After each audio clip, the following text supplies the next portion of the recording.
Oh! Sorry, if I had pliers, I could... I just grabbed the pliers in my purse. You got pliers in your purse?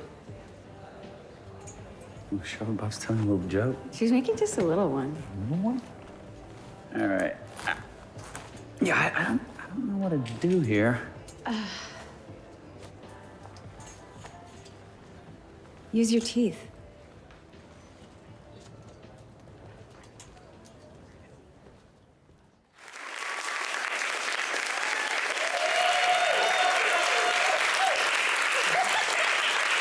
Oh my. Well, that was a clip from the new film Young Werther, based on some very old source material, a story of lust, semi-requited love, and tragic romance. Joining us today are the stars of the film, Douglas Booth and Alison Pill. Welcome. Okay. Hold on. I know, It's time to get professional over here. So, this film is an adaptation of the uber-popular 18th century novella, The Sorrows of Young Werther. Okay, so Alison, why do you think that this continues to stand the test of time? I think there's something really wonderful about a tale of people trying to figure out what love means, the kind of love that they want and deserve, and also real questions of morality and wrestling with those issues in terms of partnership, duty, responsibility, where we find our own identities in our love relationships. Like, all of that I think is universal and modern and will probably continue to be as long as we human. Yeah, let's hope so, in a way, right? Yeah, let's hope so. I read this novella, The Sorrows of Young Werther, when I was in my 20s, and I was angsty, and I was so moody, and it was so melodramatic. And in fact, like, there was Werther mania when this came out. It inspired a whole movement. It inspired a whole movement. So, Douglas, what's it like stepping into those shoes, and also shoes where this adaptation sort of takes a comedic, not sort of, it's funny. Yes, it is very funny. Yes, big shoes to step into, but luckily we had a very, very talented writer-director, Jose, and he wrote this very witty, fast-paced script, so really everything was on the page for me. And it was so much fun. For me, it was my first comedy, so it was the first time I'd done some comedic work, and it was really fun. Bravo! Thank you. Thank you. Thank you. I released my inner child, and it felt good, and yeah, it was a lot of fun. Oh my goodness. So you also posted some really great images from the movie on your Instagram, and what caught my eye was one of the captions. I don't know if this is true or not, but I assume it is because you said it. Fun fact, Napoleon carried a copy of Sorrows of Young Werther into battle with him. Is this true? Yes. Apparently, according to our director, but yes, according to the internet, that is true. You know, inspired by his love for Josephine. So it was all... My God. He carried it over his heart. He carried it over his heart. Yes. Talk again about that romantical. Yes. That is big. Well, Alison, we saw that very steamy clip that we're all still recovering from off at the top of the interview. Why don't we show you a little bit more? And audience, all we're going to say is you need to see how this ends. But, Alison, what is it that you think we can learn about love through this complex relationship of Werther and of Charlotte? Wow, I don't even know. I feel very bashful watching this on daytime. So steamy. I saw it last night, guys. It's so good. Yep, there it is. Yeah. So what was the question, Melissa?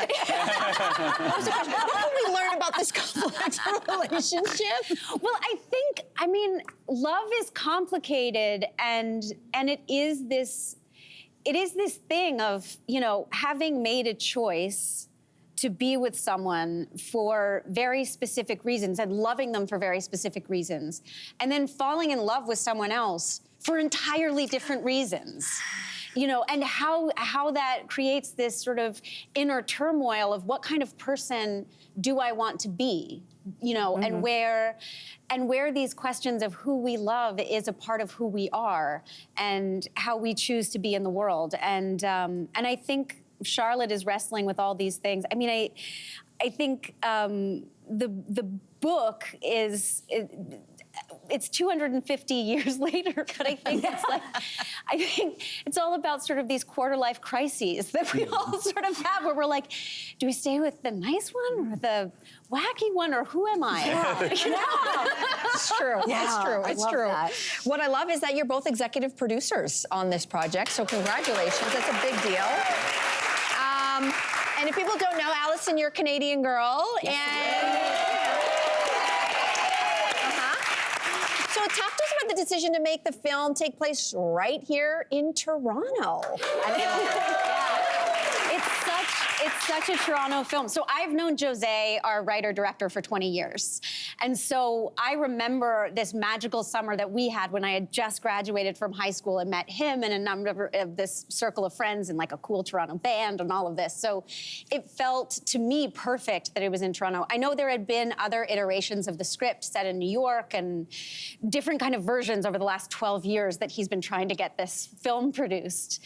And then in the end, I think it became this really special love letter to the city itself as this romantic place, as this place that you can be young and in love and sort of see the streets from street level instead of it masquerading as Chicago or New York and sort of undetailed. Yeah. I love that. I love that. And ice cream features large too.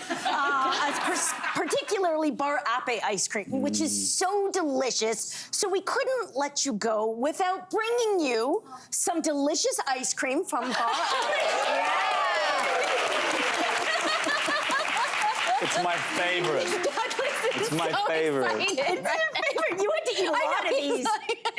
Okay, this is my favorite, but I had to eat 45 in one day. Had to, Douglas? Had to? I stupidly was really enjoying the first 12, and then I realized that's when I really had to start eating them, and I kind of went blind. I had to call for the medic. I'm not joking. I'm going to let you have a bite, but I'm curious to know if Alison or your other Canadian co-star, Patrick J. Adams, if they introduced you to any other Canadian treats or Canadian traditions that sort of surprised you. Sorry, I was just so into it. Well, the one place that we used to go, that we used to love, was Danny's Pizza, which is a great pizza spot in Toronto. And I tell you what, I tried this thing, but it wasn't while I was on set. It was while I was going around TIFF yesterday. Is these little fried balls, Timbits. Timbits.